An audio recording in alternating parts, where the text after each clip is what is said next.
Hello മക്കളെ, നമ്മൾ ഇന്ന് നോക്കുന്നത് 3ാം ക്ലാസ്സിൻ്റെ ഇംഗ്ലീഷിലുള്ള ഫസ്റ്റ് ടൈം എക്സാമിന് വരാൻ സാധ്യതയുള്ള മോഡൽ ക്വസ്റ്റ്യൻസ് ആണ്. അപ്പോൾ ഇതിൽ ആക്ടിവിറ്റി 1 എന്ന് പറയുന്നത് ആഡ് മോർ ലൈൻസ് മിക്കവാറും വരാൻ ചാൻസ് ഉള്ളൊരു ക്വസ്റ്റ്യൻ ആണ്. വരികൾ കൂട്ടിച്ചേർക്കുക കേട്ടോ. എ ഫ്രണ്ട് ഇൻ നീഡ്, ഫ്രണ്ടിൻ്റെ ആവശ്യം എന്താണെന്നുള്ളതാണ് ഇവിടെ ഒരു ചെറിയ പോയം കൊടുത്തിട്ടുള്ളത്. Friends are like flowers, flowers പോലെയാണ്. Bright and sweet, always there a joy to meet. They were always lend hand and help us understand. പിന്നെ തന്നിട്ടുള്ളത് ഫ്രണ്ട്സ് ആർ ലൈക്ക്, അതുപോലെ തന്നെ നമുക്ക് ബോക്സിൽ കുറച്ച് വാക്കുകൾ കൊടുത്തിട്ടുണ്ട് കേട്ടോ. Honey, love, way to win, care, hope, dreams. അപ്പം ഫ്രണ്ട്സ് ആർ ലൈക്ക്, ഹണി വേണമെങ്കിൽ കൊടുക്കാം, ഹോപ്പ് കൊടുക്കാം, ഡ്രീംസ് കൊടുക്കാം. അതിൽ ഏറ്റവും സ്യൂട്ടായിട്ട് തോന്നുന്നത് ഹോപ്പാണല്ലേ, ഒരു പ്രതീക്ഷയാണല്ലേ. ഫ്രണ്ട്സ് എന്ന് പറയുന്നത് നമുക്ക് എന്തിനുണ്ടാവും എന്നുള്ള ഒരു പ്രതീക്ഷയാണ്. അപ്പോൾ ഫ്രണ്ട്സ് ആർ ലൈക്ക് ഹോപ്പ്. പിന്നെ ഡാഷ് ആൻഡ് ഡാഷ് എന്നുള്ളടത്ത് നമുക്ക് എന്ത് കൊടുക്കാം, ലവ് ആൻഡ് കെയർ എന്ന് കൊടുക്കാം. പിന്നെ ഓൾവേസ് ദർ എ, അവരെപ്പോഴും എന്താണ് മുകളിലത്തെ ലൈനും നോക്കുക, മേച്ചാവുന്നത്. മുകളിൽ എങ്ങനെയാണ് always there a joy to meet, അപ്പോൾ അതിനൊരു മേച്ചായിട്ട് താഴെ നോക്കുക. Always there a way to win, എപ്പോഴും വിജയത്തിലേക്കുള്ള ഒരു വഴിയാണ് അല്ലേ friends. Sharing secrets, thoughts and fun, our friendship shines like the sun. അടുത്തത് രണ്ടാമത്തെ ആക്ടിവിറ്റി ഒരു കോൺവെർസേഷൻ ആണ്. Do you remember the gift given by Sasha and Naveen to Kavitha? കവിതയ്ക്ക് സാഷയും നവീനും കൂടെ ഗിഫ്റ്റ് കൊടുത്തതൊക്കെ നിങ്ങൾക്ക് ഓർമ്മയുണ്ടോ? കവിതാസ് മദർ എൻറ്റേർഡ് ദർ, കവിതയുടെ മദർ അവിടെ വരികയാണ്. എന്നിട്ട് she wondered and asked Kavitha about the gift. അങ്ങനെ ആ അമ്മ അത്ഭുതത്തോടുകൂടെ കവിതയോട് ചോദിക്കുകയാണ്.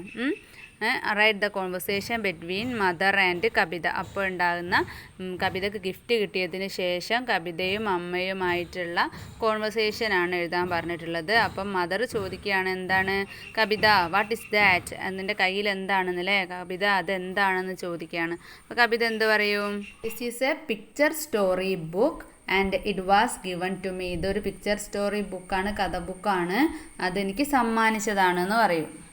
അപ്പോൾ അമ്മ ചോദിക്കുകയാണ്, ഹൂ ഗേവ് യു ദിസ്, ഇതാരാണ് നിനക്ക് തന്നത്? അപ്പോൾ കവിത എന്ത് പറയും? Sasha and Naveen. അപ്പോൾ അമ്മ ചോദിക്കും, ഹൂ ആർ ദേ, അവർ ആരാണ്? അതിനുള്ള മറുപടി ഇവിടെ കൊടുത്തിട്ടുണ്ട്. They are students in that school, അവർ ആ സ്കൂളിൽ പഠിക്കുന്ന കുട്ടികളാണ്. അതിന് അമ്മ പറയും, ഓക്കെ ദാറ്റ് ഈസ് ഫൈൻ അല്ലേ, ശരി, അത് നന്നായി എന്ന് പറയും. പിന്നെ ലാസ്റ്റ് കവിതക്ക് എനിക്ക് സന്തോഷമായി, ഐ വാസ് ഹാപ്പി, അല്ലെങ്കിൽ ഓക്കെ അമ്മ, അങ്ങനെ എന്ത് വേണമെങ്കിലും എഴുതാം. അടുത്തത് ആക്ടിവിറ്റി 3 തോട്ട്സ് ആണ്. Sasha's thoughts. Sasha reached home, Sasha അങ്ങനെ വീട്ടിലേക്ക് തിരിച്ചെത്തി. ആഫ്റ്റർ ഹർ ഡിന്നറിന് ശേഷം she went to the bed, അങ്ങനെ കിടക്കാൻ പോയി. ബട്ട് ഷീ കാൺഡ് സ്ലീപ്പ്, അവൾക്ക് ഉറങ്ങാൻ പറ്റുന്നില്ല. Her mind is full of about Kavitha, അവളുടെ മൈൻഡ് മൊത്തം ആരാണ്? കവിതയാണ്. Write Kavitha's thoughts. അപ്പോൾ കവിതയെ കുറിച്ചുള്ള അവളുടെ ചിന്തകൾ എഴുതാനാണ് പറഞ്ഞിട്ടുള്ളത്. അതിലെന്തൊക്കെ പെടണം? Dress of that poor girl, ആ പാവപ്പെട്ട കുട്ടിയുടെ ഡ്രസ്സ് വേണം. ബേബി, തൊട്ടിലിൽ കിടക്കുന്ന ഒരു കുട്ടി ഉണ്ടല്ലോ, അത് വേണം. ഹെർ മദർ, അവളുടെ അമ്മയെക്കുറിച്ച് എഴുതണം. ഹൗ പുവർ ഷീ ഈസ്, എത്ര പാവപ്പെട്ടവരാണ് എന്നുള്ള അതും കൂടെ ഒക്കെ ഉൾപ്പെടുത്തണം. അപ്പോൾ എങ്ങനെ എഴുതാം? Kavitha is a very poor child. Her mother is suffering well for her and her brother, അവളെയും അവളുടെ സഹോദരനെയും വളർത്താൻ വേണ്ടി അമ്മ ഒരുപാട് കഷ്ടപ്പെടുന്നുണ്ട്. Her dress is all dirty, അവളുടെ ഡ്രസ്സെല്ലാം ഭയങ്കര മുഷിഞ്ഞതാണ്. If only they had a house, അവൾക്കൊരു വീടുണ്ടായിരുന്നെങ്കിൽ. If only she could go to school like me, അവൾ എന്നെ പോലെ സ്കൂളിൽ പോകാൻ പറ്റിയിരുന്നെങ്കിൽ. ഷീ നീഡ്സ് മോർ ഹെൽപ്പ്, അവൾക്ക് കൂടുതൽ സഹായം ചെയ്തു കൊടുക്കണം. ഇങ്ങനെയൊക്കെ ആലോചിച്ചിട്ടായിരിക്കും അല്ലേ സാഷ കിടക്കുന്നുണ്ടാവുക. കൂടുതൽ മക്കൾക്ക് അറിയെങ്കിൽ കൂടുതൽ കൂട്ടിച്ചേർക്കുക കേട്ടോ.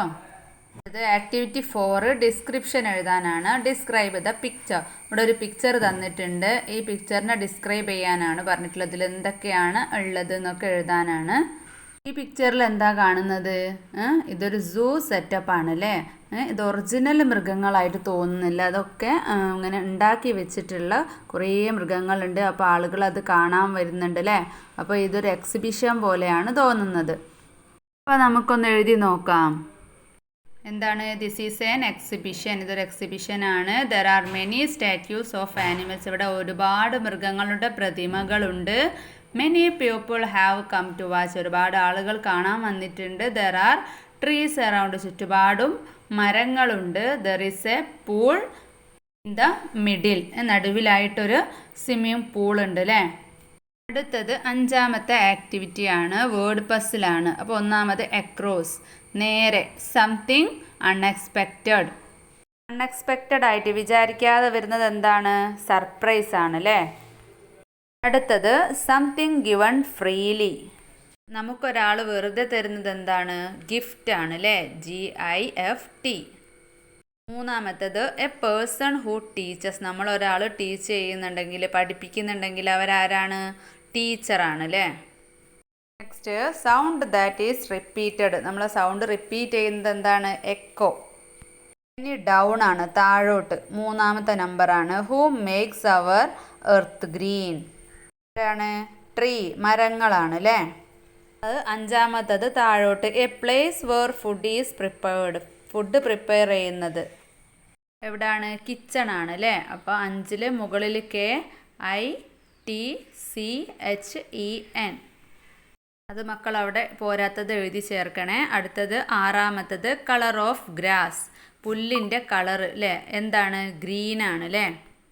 അപ്പോൾ മക്കൾ ഇതുപോലെ ഒരുപാട് ക്വസ്റ്റ്യൻസ് പ്രിപ്പയർ ചെയ്യുക. നാളത്തെ പരീക്ഷ നല്ലതുപോലെ എഴുതുക കേട്ടോ.